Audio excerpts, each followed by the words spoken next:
Hello to all of my peeps. It's so good to see you here today. From my chair, episode 83. I know, 83 of these. I brought two of my friends with us today. Yeah, I have to make up for my one failure from last week. Yeah, that was a failure. But this week I brought chicken nugget.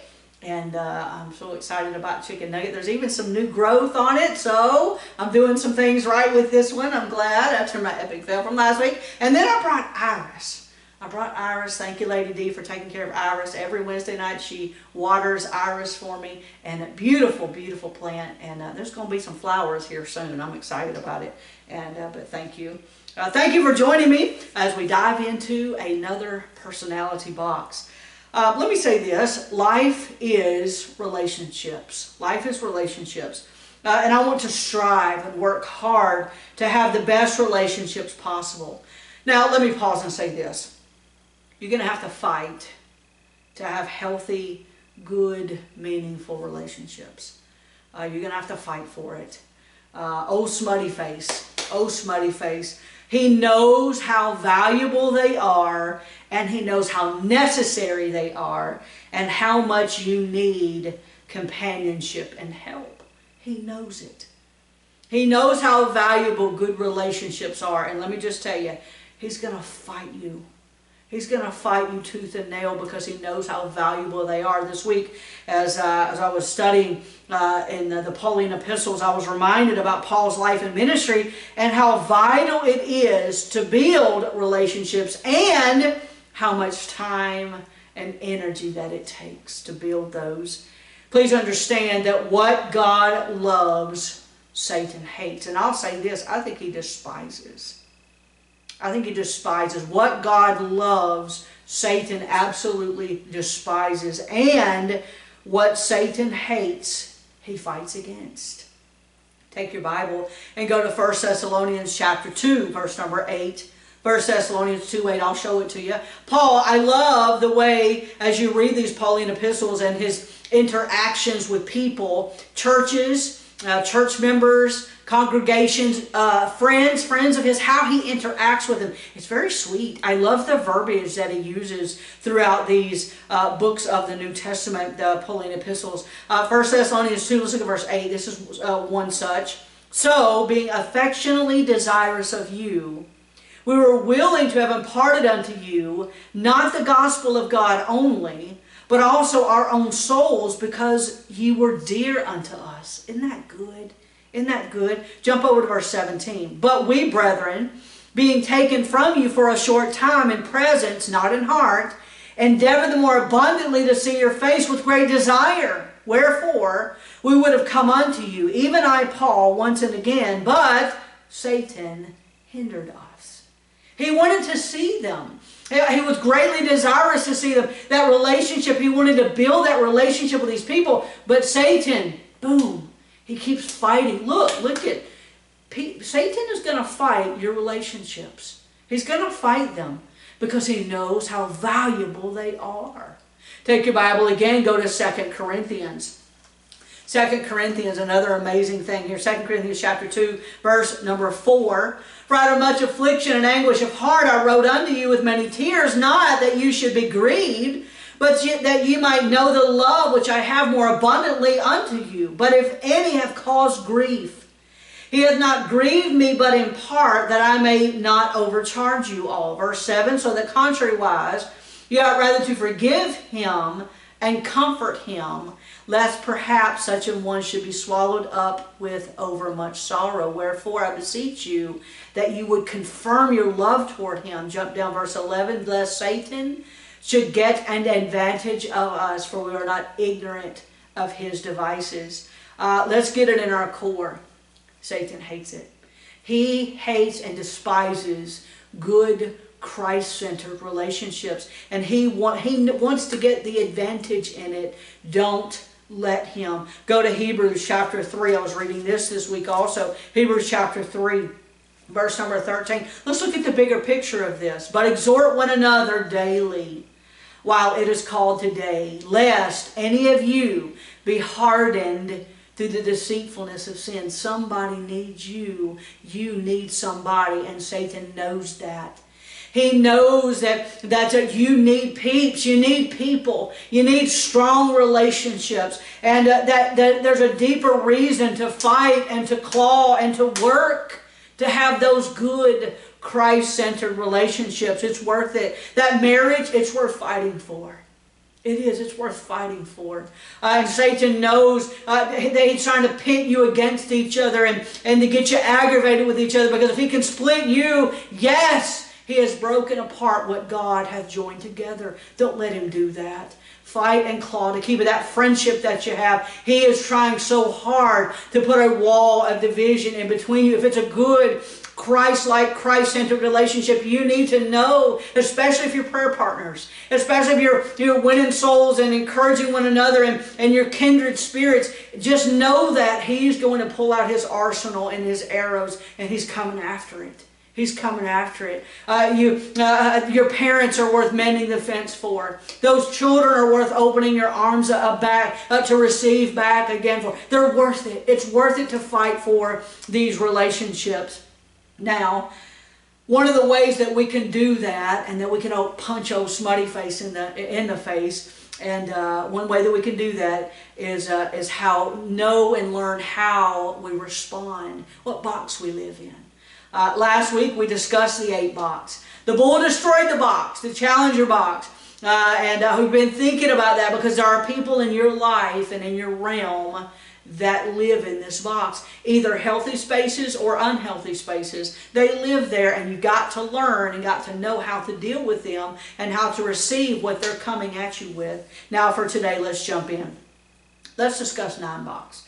If my box will please you, then you can have my box. There's a lot to 9, so hang on, hang on to your seat. The peacemaker box. I have 2 quotes for you that fit this box perfectly. Let's look at these. Virginia Woolf said this: "If you cannot find peace by avoiding life, you cannot find peace by avoiding life." If you are a 9 box, oh, this is getting to you. It's already getting to you.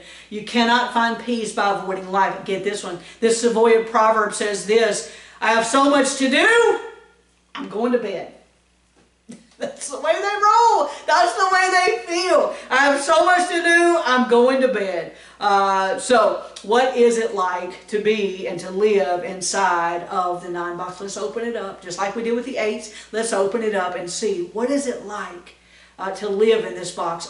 This will help you. Do you live in this box? Do you have peeps in this box? I've got peeps in this box. And but before I do that, I do need to cite my sources. The Road Back to You by Ian Crone and Suzanne Stabile, and The Path Between Us by Suzanne Stabile. I always want to make sure that I give them and my resources and these sources credit. If I give them quotation marks, if I pull it straight from them. Here we go. Let's jump in. Are you ready? Number 1. I'll do almost anything to avoid conflict.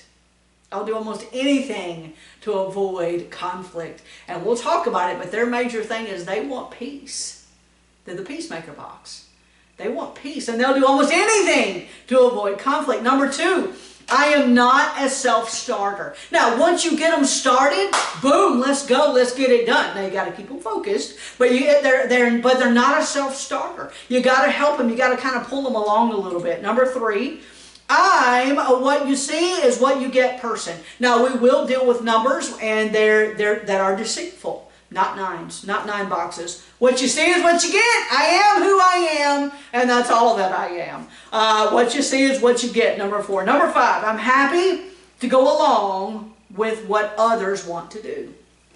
Now, let's compare. Now that we've got a box under our belt from last week, let's compare a little bit. Last week, the 8 box. Strong, aggressive, my way or the highway. Boom, remember the defensive tackle? Boom, here we go. 9 and 9 box. Almost totally opposite.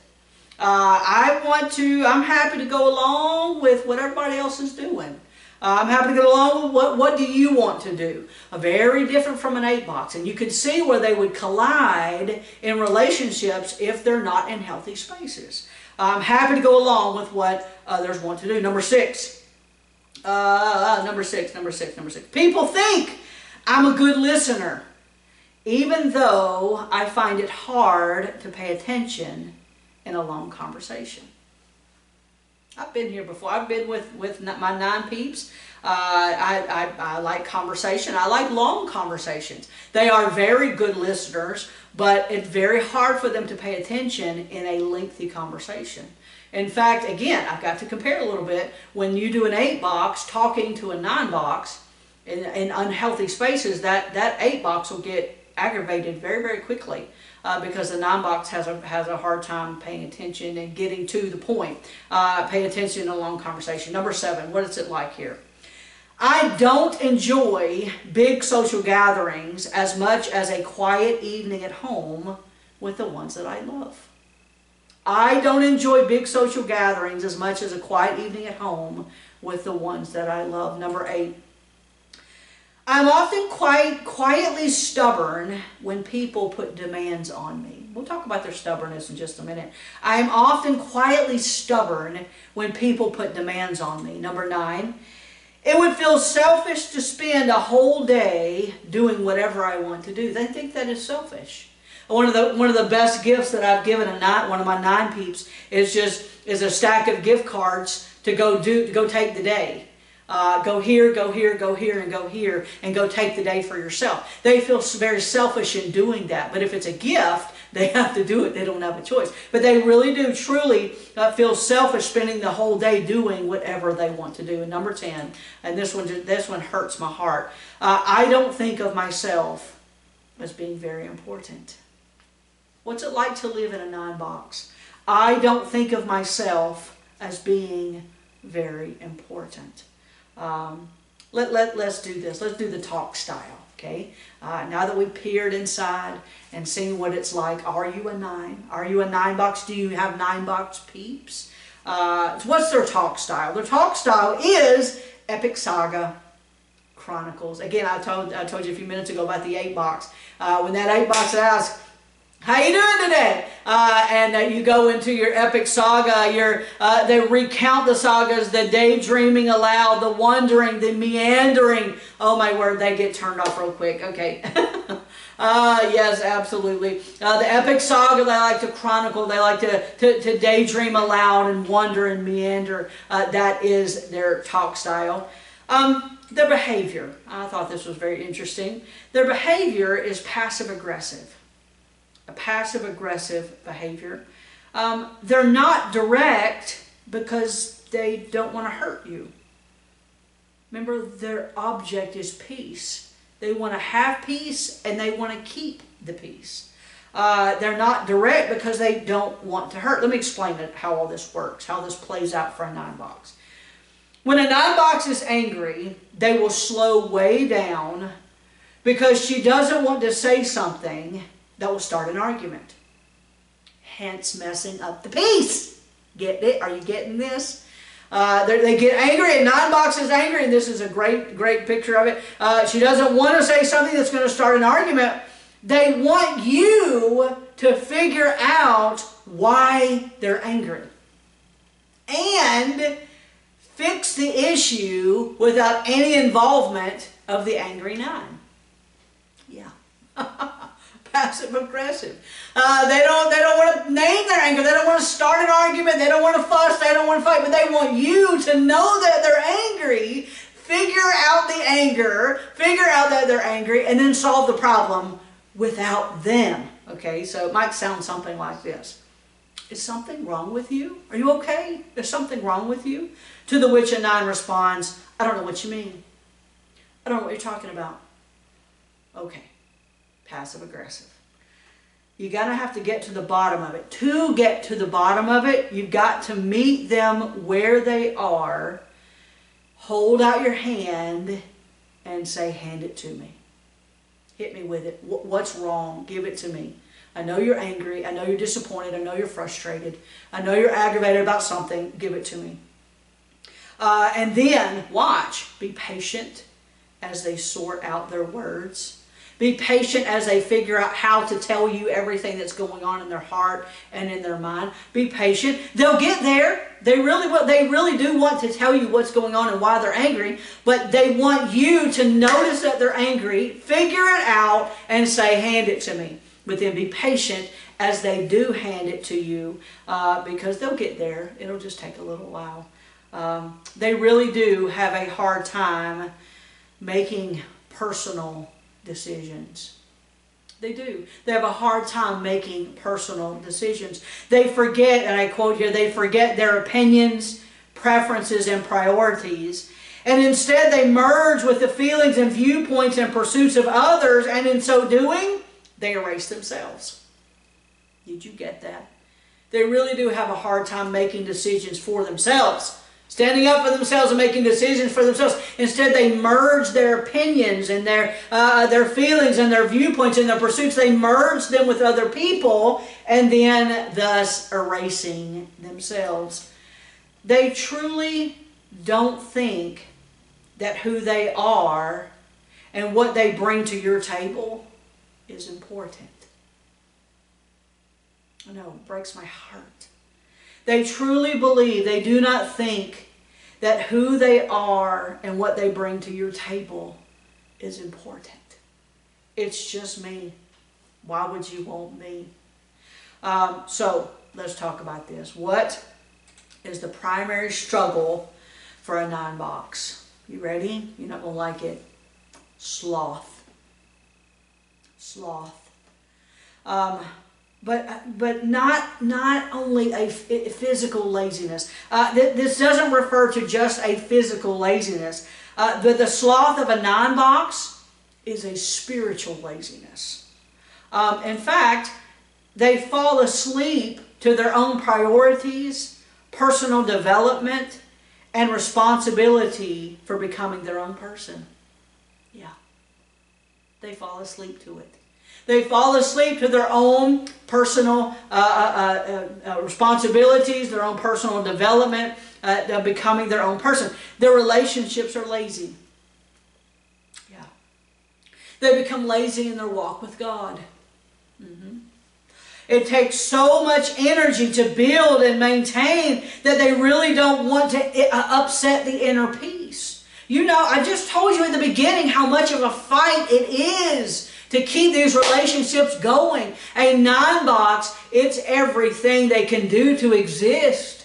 So sometimes it's not worth the fight. It's not worth the energy. They fall asleep to their relationships and their walk with God and building and maintaining because they don't want to upset the inner peace. Sloth, and I quote, sloth has to do with their desire to not be overly bothered by life. They literally don't want life to get to them. Did you get that? Let me read it again. Sloth has to do with their desire to not be overly bothered by life. They literally don't want life to get to them. They don't. Because when life gets to them, it upsets their inner peace. And they have to have inner peace. So, what's their go-to emotion? I'm glad you asked.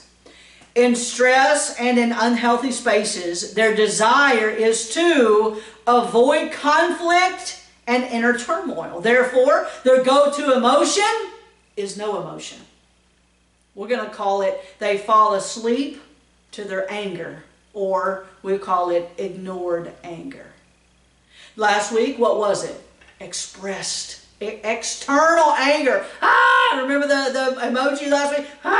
This week?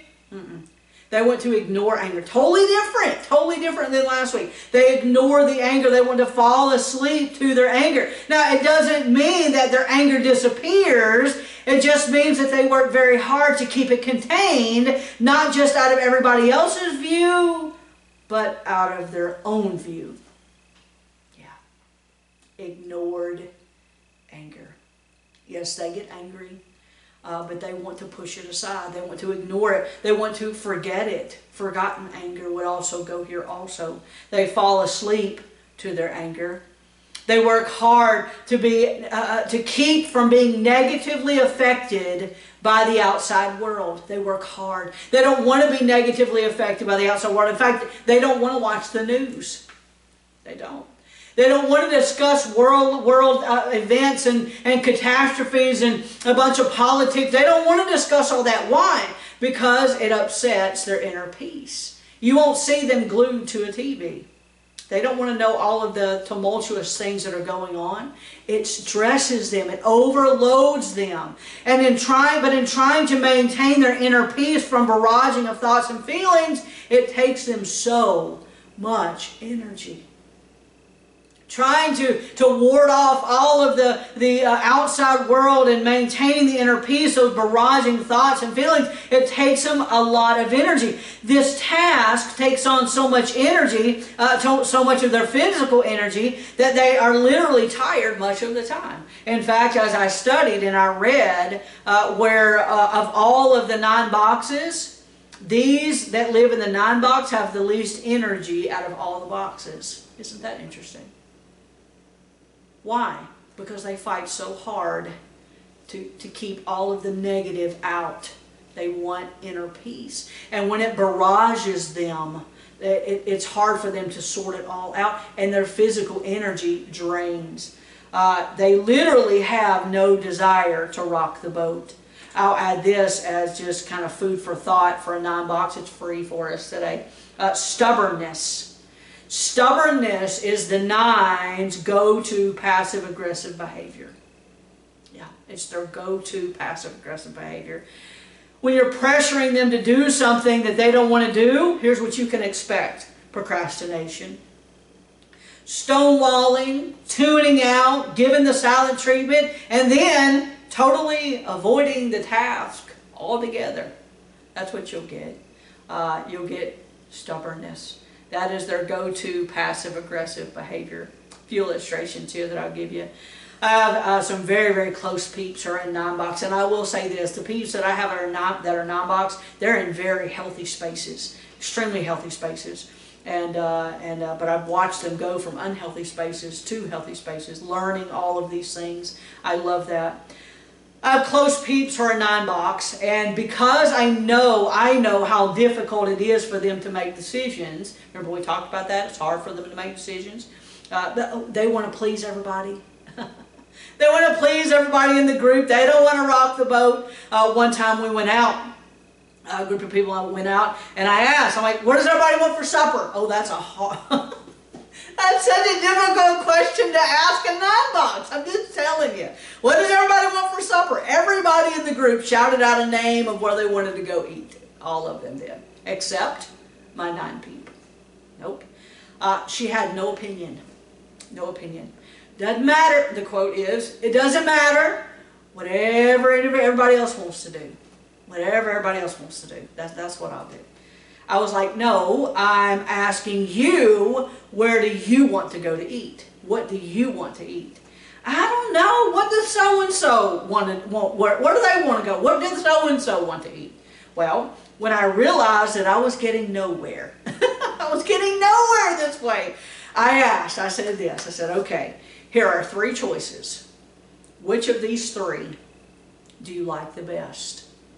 And that made it much more doable for my 9 box. And she did. She chose a place out of those 3. It's funny, and it's not even in my notes, but all these illustrations are going through my head. A 9 box, you might see a 9 box going through, you have a group of people, maybe a family, and this certain person wants this and this and this. I'm just like, okay, I'm going one place and that's it. Now a 9 box will say, okay, I'll go here, and I'll go here and get you this, and I'll go here and get you this, and I'll go here and get you this. And then when it's time to eat, the 9 box will sit down, and they'll pull from everybody else's. Oh, I want some of this, and I want some of this, and I want some of this. It's so much fun. I love it. I often watch my 9 peeps walk out of a room where there's too much going on.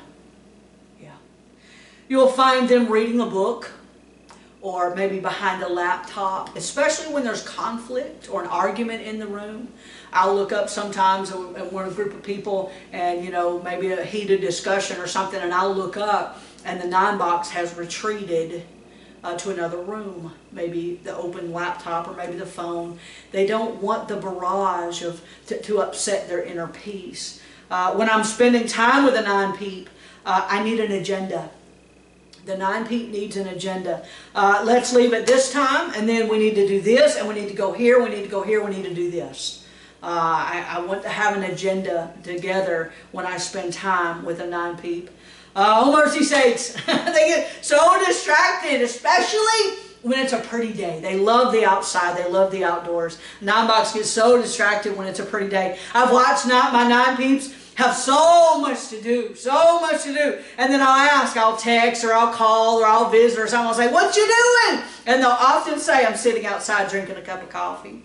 I love it. I love it. That's my 9-peeps. There's so much to do, but they want to sit outside and they want to, play in their flowers a little bit. They want to water their flowers. They want to do this, that, and that. They want to sit on the deck and drink a cup of coffee. That's my 9-peeps. Know this also. Their bodies and their minds, they shut in the course of a 24-hour day. They shut down way before other boxes do. An 8-box, they've got lots of energy. A 7-box, we'll talk about them. They've got tons of energy, okay? But a 9-box, not so much. When they're done, they're done. And it's hard for them to have the energy, the physical energy to do other things after a certain time in the day. So the question is, why, oh, my illustrations, look at that, I have forgotten to do my illustrations. They want peace. Why are my 9-box the way they are? They want peace. They want peace. They want peace at all costs. They want peace. They want inner peace, and they will merge their feelings with anyone that threatens that peace. They have to have peace. That's why. That's why they are. That's why they'll retreat when there's arguments. That's why they don't really want to see what's going on the TV when everybody else is glued to it. They want peace, and anything that disrupts that, they don't want any part of, because they're trying to keep out all of those things that disrupts that. I quote, their greatest motivation in life has been to avoid conflict and experience inner harmony. But what looks like peace is really just their desire to be unaffected by life. What looks like peace is really just their desire to be unaffected by life. So, let me speak directly to my 9-box peeps. You ready? Let me speak directly to you. What is your path to growth? Okay, how are you going to grow? Let's take this thing. What is your path to growth? Number 1. Embrace the fact that the absence of conflict is not the presence of peace. You're going to have to embrace that. Embrace the fact that the absence of conflict is not the presence of peace. Number 2, accept that problems don't fix themselves. Take your Bible. This is so interesting to me. Ecclesiastes. God's Word addresses so many things when it comes to personalities, and we just blow right past it. Ecclesiastes chapter number 10, verse number 18 says this, by much slothfulness the building decayeth, and through idleness of the hands the house droppeth through. So then problems don't fix themselves. You cannot ignore everything. You can't. Going to bed solves very little. Oh, but I just can't. I know that. But it doesn't solve a whole lot. Okay? You're going to have to, your path to growth, you're going to have to accept that problems don't fix themselves. You're going to have to go at it and fix some things. You can't ignore everything. Number 3, there are times when you must assert yourself.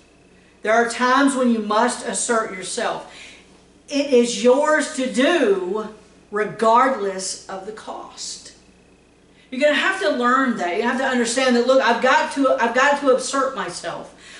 It's yours to do regardless of the cost. I love Hebrews chapter 6, verse number 10. I ran across this. This is a really, really good verse for 9 boxes to latch onto. Hebrews chapter number 6. Look at verse number 10. For God is not unrighteous to forget your work and labor of love. I know it's going to take you a lot of energy to expend and to give, but He's not going to forget. He's not unrighteous to forget your work and labor of love which ye have showed towards His name, and that ye have ministered to the saints and do minister. Go over to, jump down to verse number 12. That ye be not slothful. That ye be not slothful. Look, it's yours to do regardless of the cost. You're going to have to accept that it's yours to do. But know that God is not going to forget and ignore the fact that you're going from slothfulness into action and moving and going. Number 4. Accept that there is no such thing as a healthy relationship that is void of anger, disappointment, and conflict. I put it on our slide as this. Healthy relationships equal some anger, disappointment, and conflict. You're going to have to understand that, 9-box. You've got to understand that there is no such thing as a healthy relationship that is void of anger, disappointment, and conflict. If it's going to be healthy, and I know I've experienced this, if it's going to be healthy, you're going to get angry. Just saying. You're going to get angry. You're going to be disappointed. And there's going to be conflict. It's just part of a healthy, growing relationship. You can't ward off. Everything can't be sunshine and roses and daisies all the time. There's going to be conflict. There's going to be anger. And there's going to be disappointment. You're going to have to accept that as a key to growth. Number 5. You can't be healthy and whole if you spend your life setting yourself aside in order to stay connected with others. I have on the slide, don't set yourself aside. I'll read this again and I quote, you can't be healthy and whole if you spend your life setting yourself aside in order to stay connected with others. You can't just erase yourself from people. You've got to get connected and do what it needs to take to stay connected with other people. Number 6, accept that your presence in the lives of those around you matters a lot. I'm going to say that a lot. I'm going to say it a lot. Your presence matters. Your presence matters. That's a key to growth for you. That's the path to growth for you. Accept that your presence in the lives of those around you matters a lot. Listen, 9-box, they rely on you. They rely on you. They trust you. They want your full involvement in their lives. They want you in there. Remember our guy with "It's Just Me"? They want you. Your life matters. Your presence matters. Number 7. When you feel paralyzed in the face of a decision, consult someone who won't tell you what to do, but rather will help you pull out what you want to do, then do it. I know it's lengthy. I'll read it again and I quote, when you feel paralyzed in the face of a decision, consult someone who won't tell you what to do, but rather will help you pull out what you want to do, then do it. I have on the slide a go-to person to help with paralyzing decisions. Again, I go back to the restaurant. What do you want to eat? What everybody else wants to. What does everybody else want to eat? No. What do you want to eat? Okay, so then the solution is for a 9. Give them 3 things. Give them 2 things. Do you want Mexican or do you want Italian? Well, Mexican sounds good. Okay, there's only one restaurant. Let's go to that. You help them. You don't make the decision for them. You want Mexican? Okay, there's only one in our town that's worth going to, so okay, let's go to that one. You let them, you pull out the decision that they want to make. Number 8, I love this one. Oh, mercy sakes. Engage. Engage. Keep your cruise control setting to a minimum. I know it's easy to get on cruise control and stay there. I know that. But keep it to a minimum. Engage. You've got to engage. It's a path to growth. It's a key to growth. It's a key to get in healthy spaces with the slothfulness. Engage. Keep your cruise control setting to a minimum. Avoid verbal meandering. Avoid verbal meandering. When someone asks how you're doing or how your day was, tell them straight, not what you think they want to hear, which is what you want to tell them. Well, I think they want to hear that I had a good day. No, tell them straight. Tell them straight. Engage. How was your day today? And in your mind, you're going, well, I don't want to get conflict, and I don't want them this and that and the other. No, no, no. Tell them straight. Tell them how your day was. It's okay to do that. Again, you're not erasing. You don't need to erase yourself. What you bring to people's table is valuable. Your life matters and your presence matters. So engage. Keep your cruise control setting to a minimum. Next, number 9. Be aware of the numbing strategies you use to avoid having to deal with life. What are the numbing strategies that you have? What do you do just to, I've got to tune out, I've got to be done, to avoid life? You can't always, and I know there are spaces when you need to retreat, okay, I get that, but you can't live a whole entire life like that. You're going to have to learn, be aware of the numbing strategies that you use to avoid having to deal with life. I'll say this, and I quote, avoiding conflict often causes conflict. I'm just saying. Avoiding conflict often causes the conflict. Your peep or your spouse or your child, they want to solve it. They want to fix it. They want to solve it. And you want to avoid it. You want to fall asleep to it. Oh, no, avoiding conflict just causes more conflict. You got to get in and you got to engage. But figure out what are the numbing things that I do, and you're going to need to avoid those. Number 10, I love this. Wake up and say yes to the adventures of your own life. Wake up and say yes to the adventures of your own life. I love this. Your voice matters because you matter. Your presence matters. Your voice matters. It is possible for you to have the tools necessary to resolve conflicts.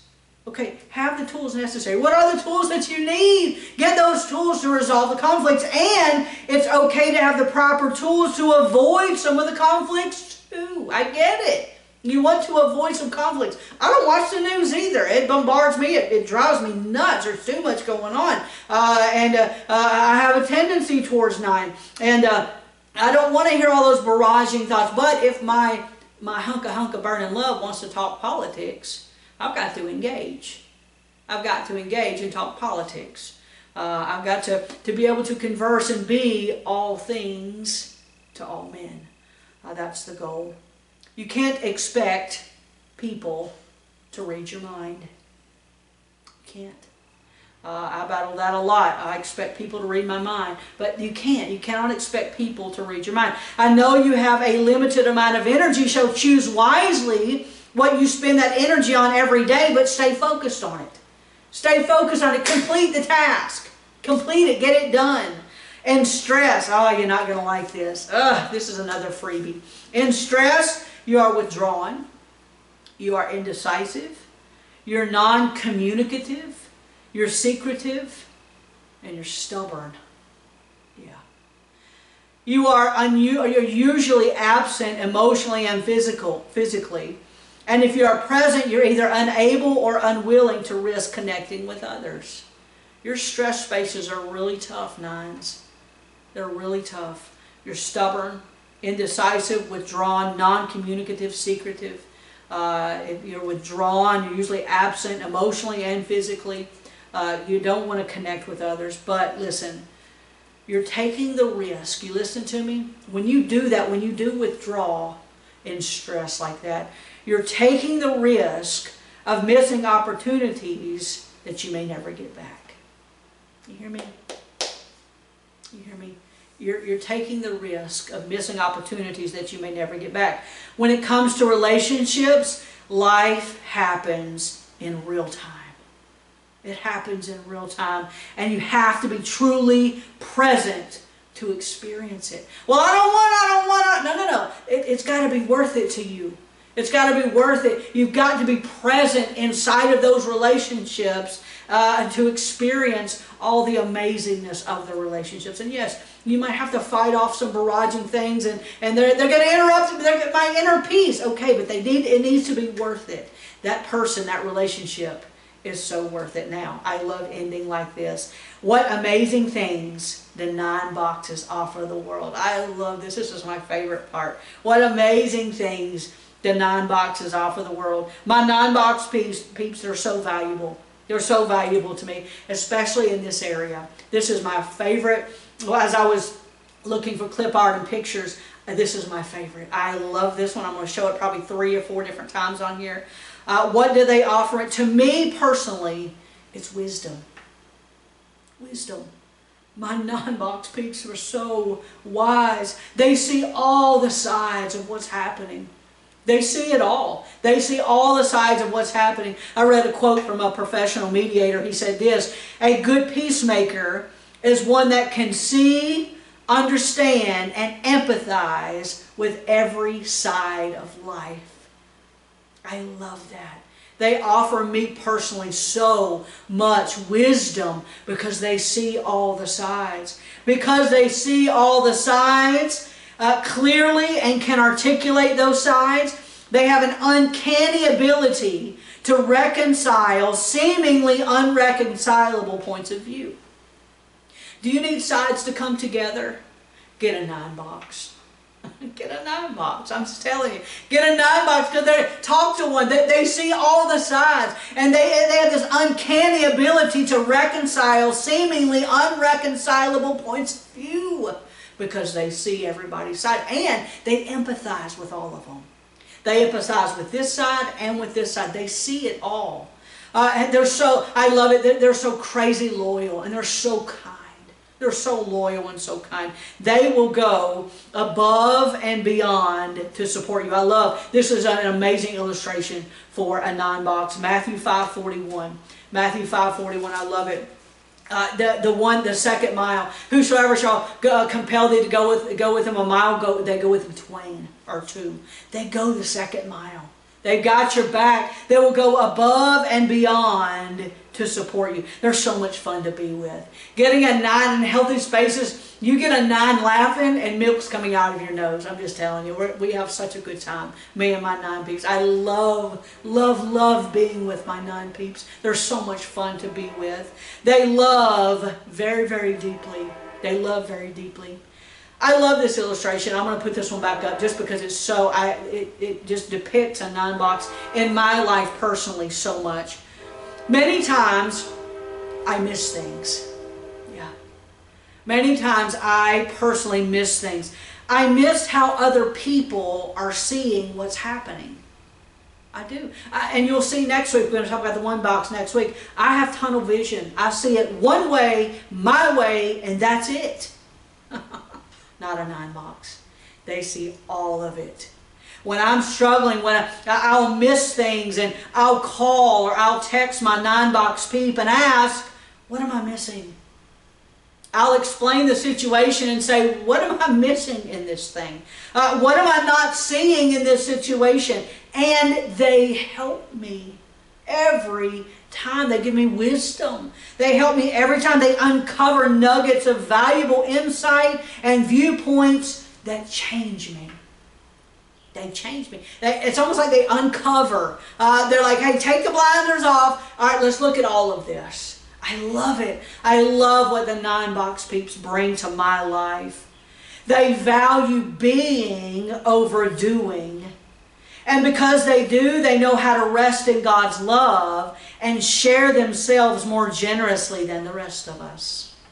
Yeah. My 9 box peep, they share themselves so willingly with the rest of us. And I've got to bring this up. They don't have a problem living peaceably with all men. Nor do they have a problem with being all things to all men. But in that pursuit, it's okay. Listen, 9 box, it's okay to have your own opinions, your own thoughts, your own ideas, your own passions, your own desires. It's okay to love you.